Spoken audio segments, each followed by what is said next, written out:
ბევრჯერ გვითქვამს და ახლაც გავიმეორებ, რომ საქართველოს ხელისუფლება გარდა იმისა, რომ არის რუსეთის დასმული აქ და რუსეთის ინტერესების გამტარებელი, ყველაფერთან ერთად და ეს რუსობა, რუსეთობა, რასაკვირველი არის მატყუარა ხელისუფლება.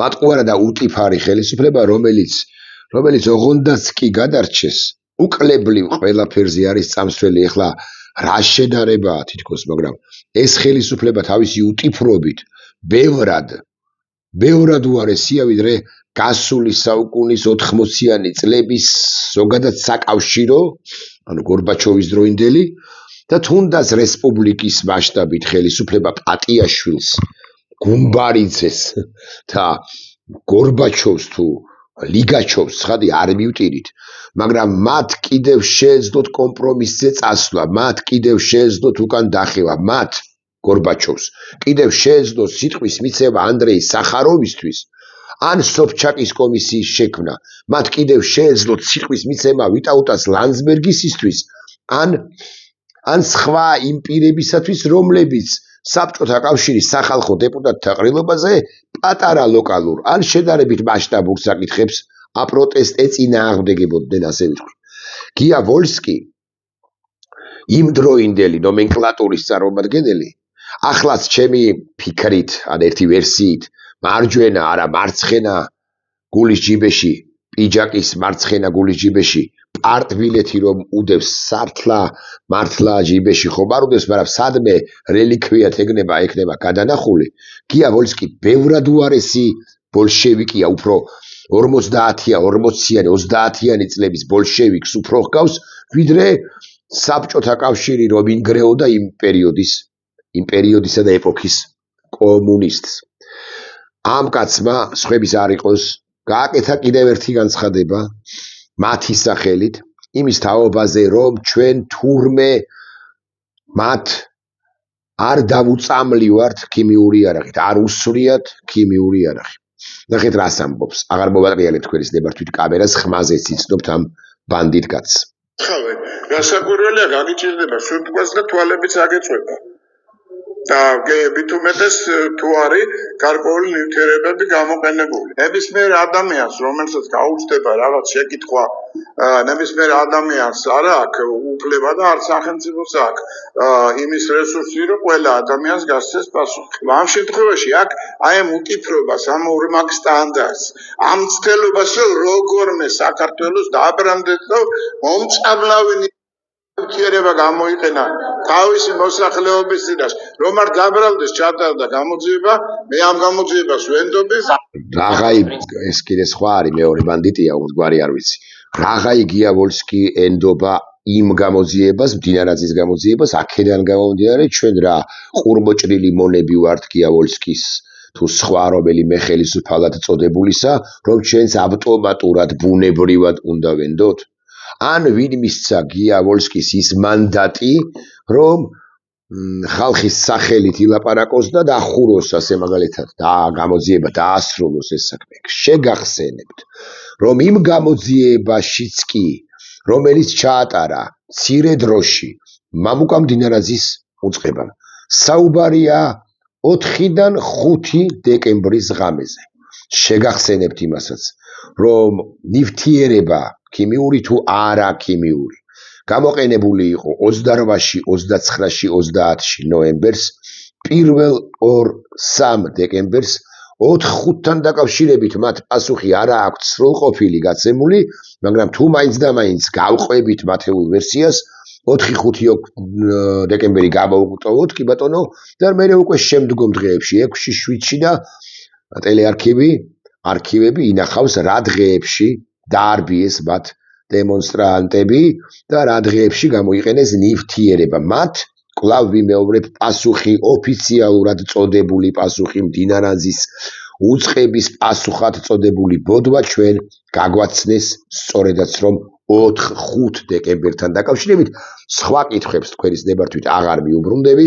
ყველა ვისაც ჭკუა მოეკითხება ამ საკითხში, ყველა ამ თემაზე ლაპარაკობს, ამ თემებზე საუბრობს და მე თქვენის ნებართვით აღარაფერს ვიტყვი.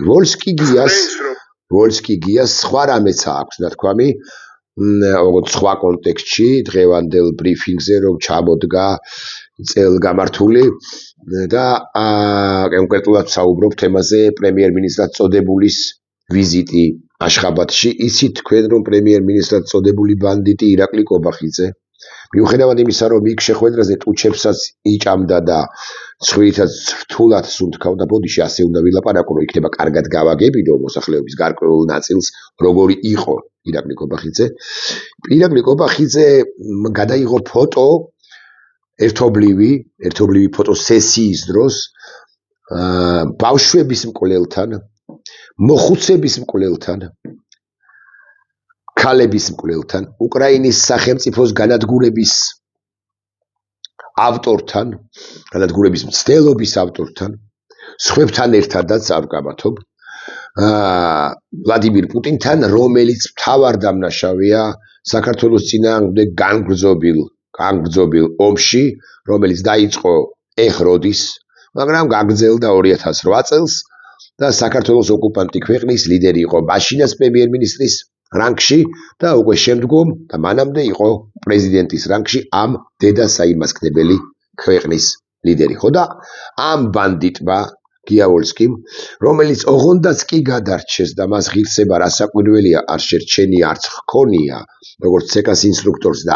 არც ცეკას რაღაც განყოფილების ხელმძღვანელს თუ რაღაც ჯანდაბას და არც ჰქონია, არც აქვს და არც ექნება, ოღონდაც კი გადარჩეს, ოღონდაც კი სახელისუფლო კონიუნქტურაში იყოს მოქცეული, გია ვოლსკიმ თქვა შემდეგი სიტყვები ამასთან დაკავშირებით. აშხაბადის შეხვედრა არის ჩვენთვის საგანგებო მნიშვნელობის, თუ კი ვამბობთ რომ ოკუპაციას რასაკვირველია ყველა მიცის ვინ არის ოკუპანტი, ერთადერთი ქვეყანაა საქართველო, რომელსაც დიპლომატიური ურთიერთობა არ აქვს რუსეთთან. ანუ ეს არის პირდაპირი მინიშნება, რომ მიუხედავად ოკუპაციისა, რომელიც გრძელდება ჩვენი ქვეყნის წინააღმდეგ, იმ სახელდახელო შეხვედრაზე, რომელიც აუცილებლად გაიმართებოდა კი არა, ნამდვილად გაიმართა 2 წუთიანი, 2 წუთნახევრიანი, 3 წუთიანი შეხვედრა ბანდიტ მიკრობანდიტ კობახიძესა და მაკრომკლელ პუტინს შორის იქ გარდა იმისა რომ პუტინმა კობახიძეს უთხრა რომ так продолжайте ამ სულისკვეთების სიტყვები, ასევე მხარეებმა ლიდერებმა წოდებულებმა სიტყვა გადაკრეს დიპლომატიური ურთიერთობის აღდგენაზე, მიუხედავად იმისა რომ საქართველო ოკუპირებულია, რაც კონსტიტუციის კიდევ ერთი დარღვევა იქნება, თუმცა როდის არ დაურღვევია ამ ბანდა ხელისუფლებას კონსტიტუცია დღე არ გავა, ბოლო რამდენიმე თვეა კი არა, წელიწადია მეთქი ასე ვიტყვი, ვუტრირებ, დღეს შეიძლება გავა, მაგრამ ძალიან ხშირად საქართველოს de facto ხელისუფლება შისე შემოარღვევს ხოლმე უსინდისოდ და უნამუსოდ ამ ჩვენს კონსტიტუციას მათ მიერვე მიღებულს მის ძირითად ნაწილში, რომ თვალსაც არ ახამხამებს კობახიძე არის ბოლო ვერსიის ერთ-ერთი ავტორი, თანაავტორი, თუ მთავარი ავტორი არა. თავის მართლება აქ საჭირო არაა, ზუსტად ამიტომ პრემიერ-მინისტრი წასული, სადაც საქართველოს ხვალინდელი დღე წყდება და იგეგმება, ანუ თურმე აშხაბადში ნეიტრალური სტატუსის თურქმენეთის რაღაც ღონისძიებაზე, რომელიც ნეიტრალიტეტს ზოგადად ეხება და ეძღვნება, რომელშიც მონაწილეობს პრეზიდენტი პუტინი, გარდაულად აუცილებელი იყო წასვლა იმიტომ, რომ ხვალინდელი დღე იგეგმება თურმე, წყდება და იგეგმება, სწორედაც რომ თურქმა არადემოკრატიულ, საშინელ, დემოკრატიის კუთხით საშინელ, თორემ მდიდარი ქვეყანაა, განა არა, მათ შორის ბუნებრივი აირის აურაცხელი მარაგების გამო, თურქმენეთი იქ იგეგმება თუ და წყდება თურმე ჩვენი ქვეყნის მომავალი. თუ ამაში მონაწილეობს პუტინი, ეს იმას არ ნიშნავს, რომ პრემიერ-მინისტრი არ უნდა შეხვდეს აზერბაიჯანის პრემიერ-მინისტრს. ბარემ ვიკითხავ, რაღაცა პირველი პირები ჩავიდნენ, ეს ალიევი, რომელსაც დემოკრატიას ასევე დავუწუნებთ, რასაკვირველია, რატომ არ ჩავიდა, როგორ გონიათ, აშხაბადში, რატომ გაუშვა მეორე პირი, პრემიერ-მინისტრი იქნება და იმიტომ, რომ მას ალიევს არ უნდა მასთან პუტინთან შეხვედრა იმ დაგროვილი პრობლემების არსებობის გამო, რომლებიც ორ ქვეყანას შორის არის ბოლო პერიოდია და იცით თქვენ რომ რუსეთი მაქსიმალურად ეწინააღმდეგება აზერბაიჯანის მოძლიერებას და რაც მთავარია აზერბაიჯანში და მთლიანად კავკასიაში თურქეთის ხას უსვავ აზერბაიჯანის მთავარი პარტნიორის რომლის ლიდერი ერდოღანიც იყოგან არა აშხაბადში და არის აშხაბადში მისი პოზიციების გაძლიერებას. ოღონდ ერდოღანს რამდენადაც თურქეთი არ არის ყოფილი საბჭოთა კავშირის ტერიტორია, პუტინი ბევრს ვერაფერს გაუბედავს, მით უფრო რომ ერდოღანს ერთგვარად სჭირდება ბუნებრივი აირის, სწორედ ბუნებრივი აირის ექსპორტის კუთხით რუსეთიდან იცით თქვენ რომ 2 მინიმუმ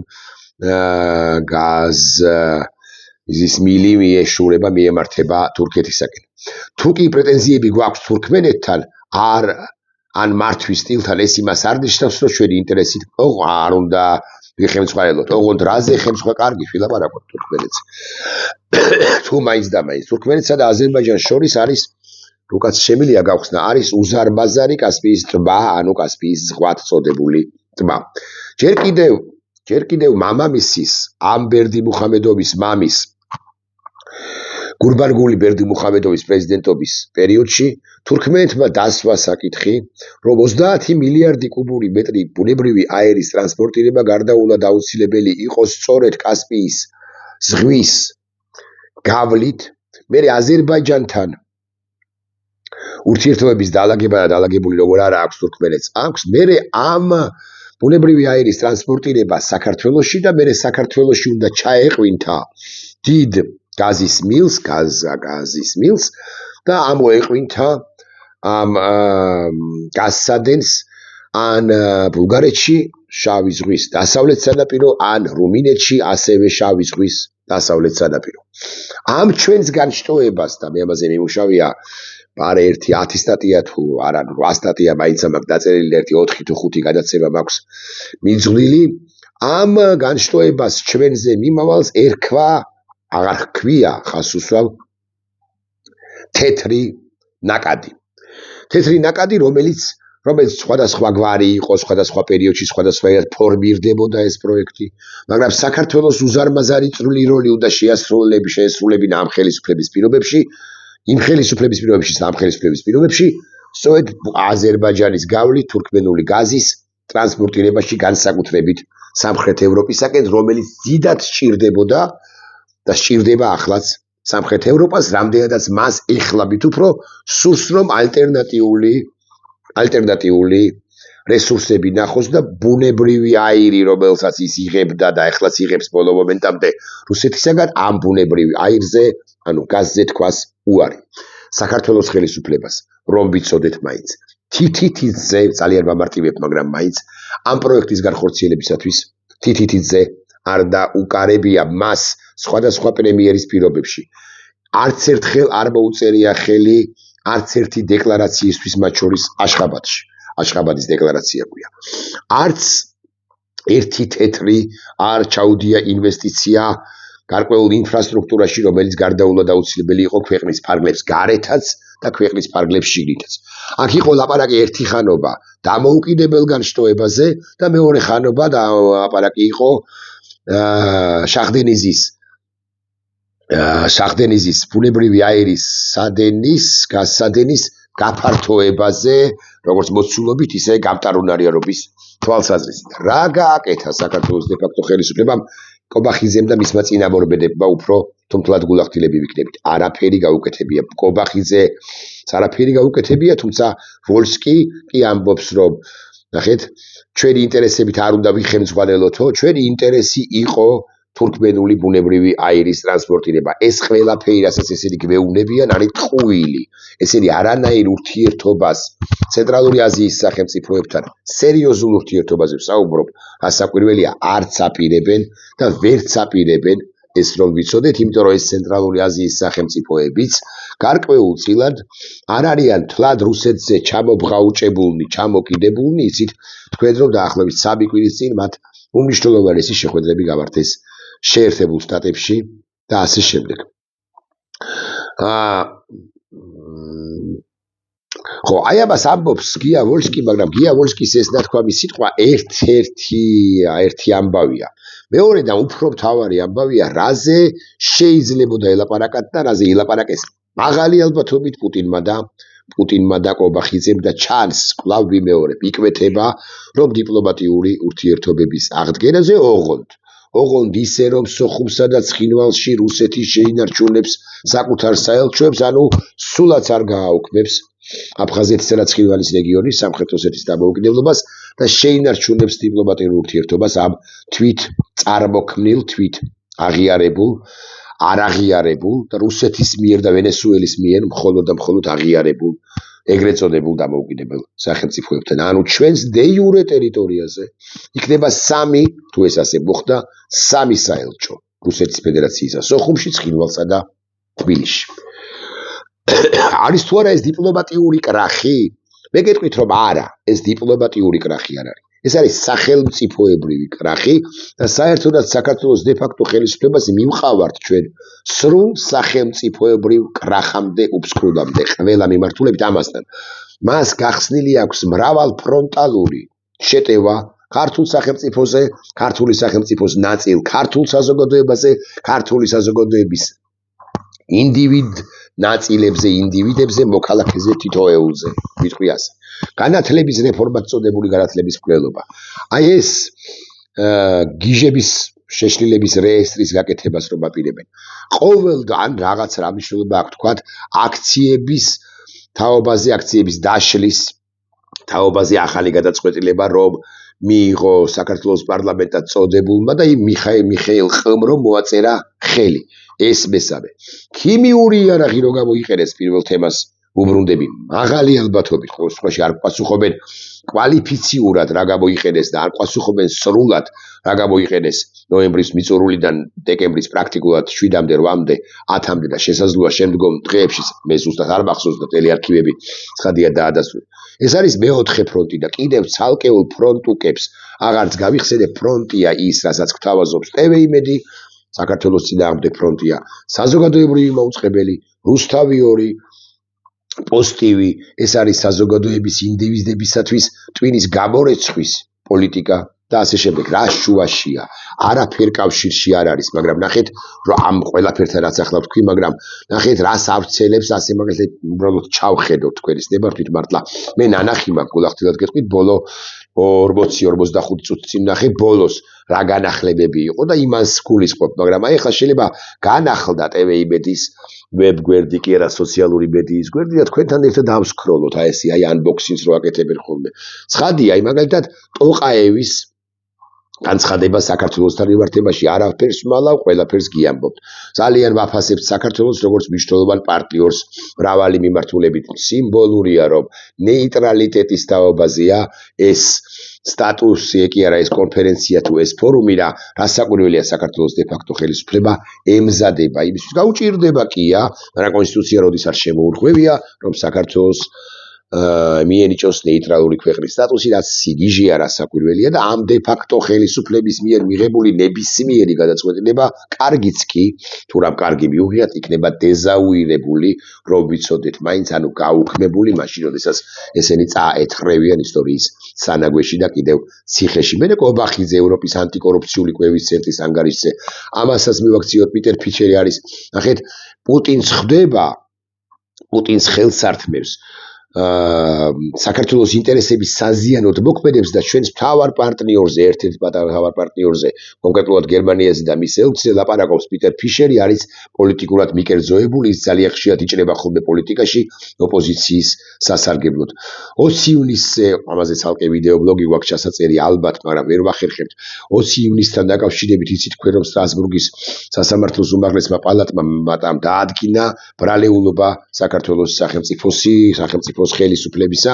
გახარიასიო ვინმე იტყვის, მე გეთანხმებით გახარიასი და პირდაპირ ლაპარაკობ, რომ გახარია ამის გამო, ამის და არა ჩორჩანის გამო, რასაკვირველია, ბრალდადებული უკვე არის და საბოლოოდ განაჩენი უნდა დადგეს, მაგრამ არა მხოლოდ გახარიასთან მიმართებაში, არამედ რეალურად ვინც გასცა ბრძანება 20 ივნისს ასე და ასე დაარბიეთო, ანუ ბიძი და ივანიშვილის წინააღმდეგაც და ეს ბრალდება დადასტურდება რომელიღაც ეტაპზე, როცა ალაპარაკდება გახარია, ან ვერ ალაპარაკდება, გინდა ჩამოსული, გინდა ჩამოყვანილი და გინდა იქ მყოფი გახარია. მესამე ნიუსი ეს არის. მე საბოლოო ჯამში მივდივარ ტოყაევთან შეხვედრა, ირაკლი კობახიძემ საქართველოს ზედიზედ რამდენიმე წლის განმავლობაში შეინარჩუნა ეკონომიკური სტაბილური ტენდენცია, რაც არსებით იტყუილია, იმიტომ რომ საქართველოს არ შეუნარჩუნებია უბრალოდ იქ ბევრი შავი ხვრელის გამო ნელ-ნელა და ნელ-ნელა მართლაც იზრდება ეკონომიკად წოდებული როგორც კორუფციაც, მათ შორის ელიტურიც იზრდება და ასე შემდეგ.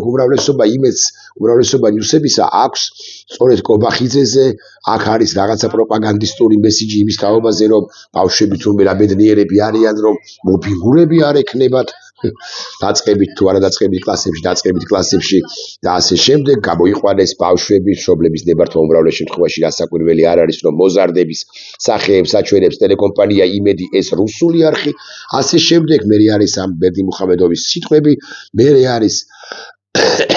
არის პაპუაშვილის ვითომ მოსწრებული სიტყვა ყველგან საწამლავი არსად მოწამლული და მე გაჩვენებთ და შემხვდით და მე გაჩვენებთ ასობით მოქალაქეს, ათობით და ასობით მოქალაქეს, ვინც მოწამლულია და ასე შემდეგ. აი ამას ყველაფერს უყურებ ტრამპი, ოლიმპიური ქალაქი კი არა, ოლიმპიური კომიტეტი, ტრამპი და ურსულა ფონ დერ ლაიენი, ასე შემდეგ, აი რა ტრამპის პრეზიდენტი ხოთეთრი სახლის სპიკერი, რაღაცა ვინმე ირაკლი კურცხალია თუ რა კირცხალია თუ კურცხალია ალბათ.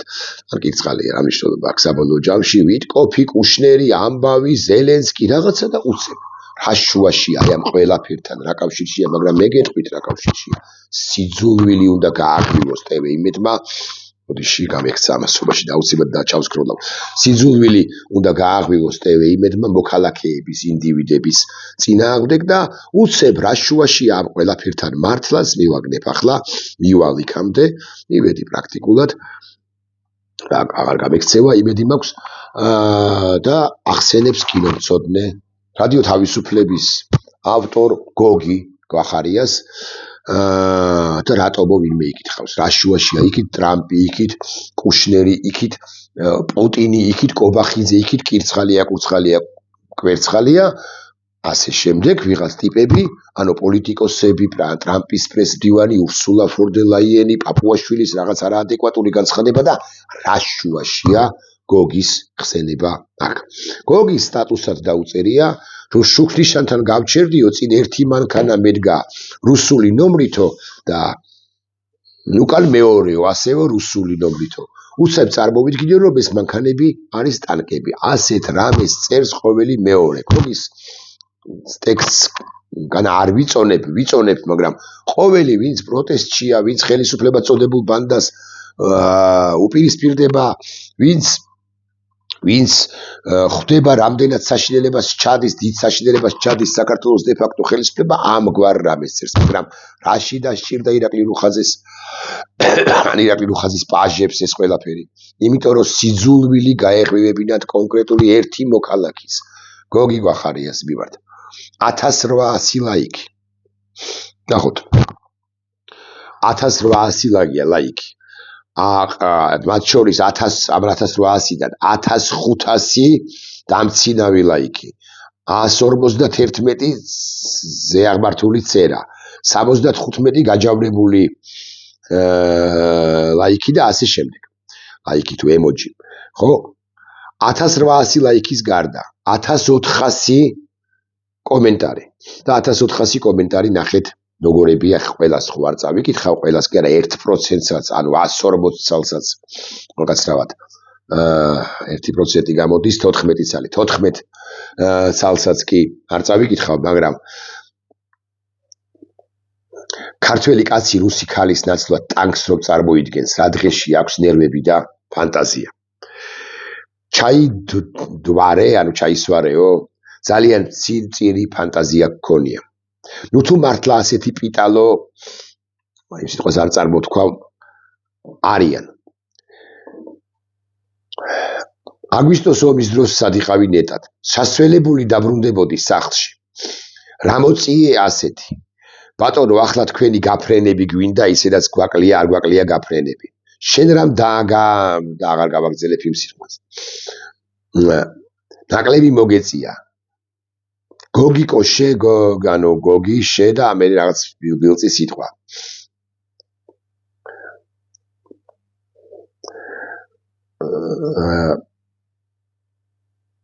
ნუ გეშინია.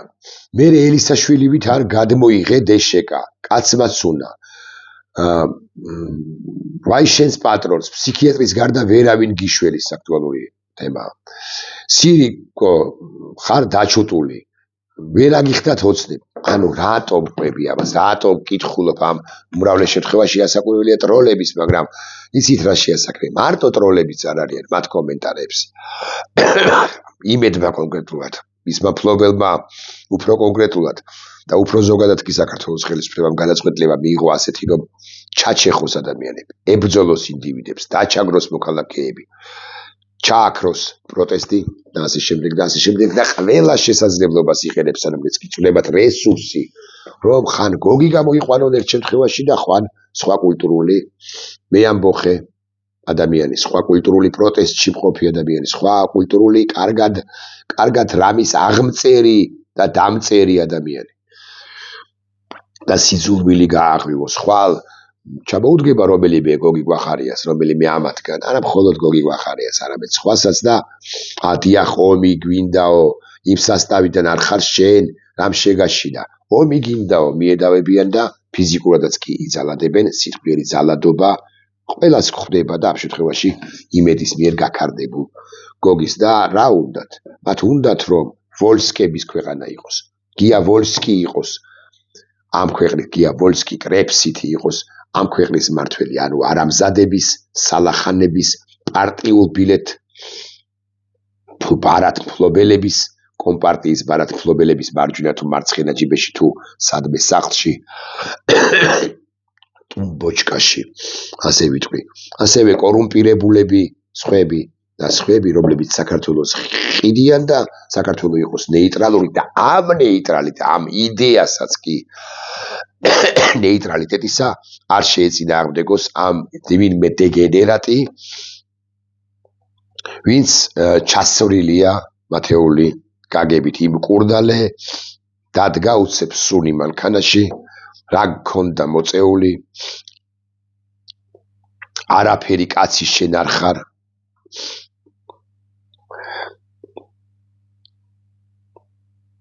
აკაცუკური აზროვნება, ამისთვის მიმიფურთხებია, ესეც მოწამლულია და კიდევ უფრო უარესებიც უბრალოდ არ ვკითხულობ, თქვენც არ გაკადრებთ და არც არავის. ვოლსკის ქვეყანა, სურო გავიხეთ, მოდის ვიხდი.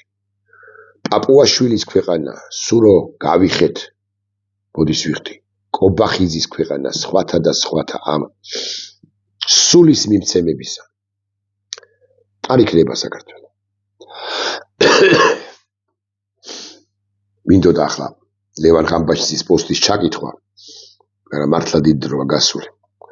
რაც დავიწყე ეს ვიდეო ბლოგი. ერთ პასაჟს იქნება და მოვახერხოთ. აი 30 წუთამდე მივიდეთ, 2 წუთი დაგვრჩა. ლევანმა გუშინ დაწერა შემდეგი რამე.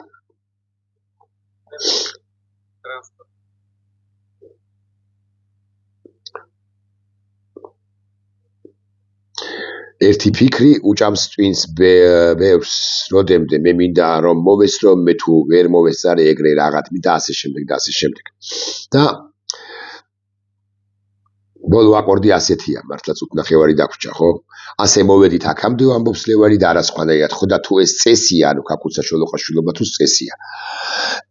მაშინ მისი აღსრულება ჩვენ უბრალო სურვილი, ჩვენი უბრალო სურვილი კი არა, მოვალეობაა. ქაქუცა შოლოყაშვილობა ეს ზოგადად რო განმარტო. მოვალეობის შესრულების დროს კი არ წუწუნებენ, რას ვიზამთ. არ აგვირჩევია ის თუ როგორ ქვეყანაში დავიბადებოდით, მაგრამ შეგვიძლია ავირჩიოთ ის თუ როგორ ქვეყანაში გვინდა რომ მოვკვდეთ. ხო და ან ამას მივაღწევთ, ან კეთების დროს დავეცემით. ორივე საუკეთესო შედეგია, ორივე გამარჯვება. ამიტომ ნუ ისურვებ რომ მოესწრო იმას, რასაც შეიძლება ვერ მოესწრო, ქაქუცა ვერ მოესწრო.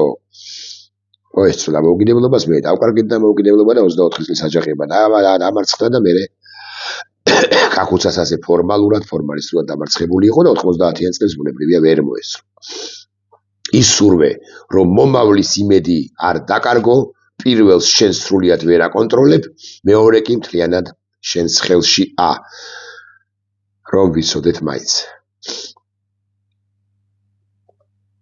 როგორც მოქალაქე ადამიანი, რასაც აკეთებ, არ არის აუცილებელი რომ ამ ქმედების შედეგს შენ მოესწრო, იმიტომ რომ ასეთი ქმედების დროს შენ წარმოადგენ შენს თავს ძალიან დიდი ერთობის წევრად, რომლისთვისაც შენ იღბწი და რომელიც შენგან განსხვავებით უგდავი, ამიტომაც შენი ქმედება უსასრულობას მიემართება და არა შენს სასრულ ცხოვრებას. ამიტომ ასეთი საქმის კეთების დროს თავად ამ საქმის კეთება უფრო მნიშვნელოვანია, ვიდრე შედეგი, რომელსაც შენ შეიძლება ვერ მოეცნო, მაგრამ რომელსაც აუცილებლად მოეცნება ვინმე მომავალში. ანუ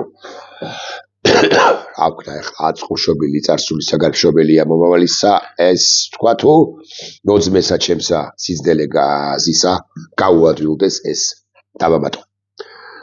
ვოლსკის ქვეყანა ეს არ იქნება. ანუ არამზადების ქვეყანა არ იქნება. ანუ სალახანების ქვეყანას რომ ყიდიან, სული რო გაყიდეს, სულის კვეთება რო გაყიდეს ამ ქვეყნისა, არ იქნება.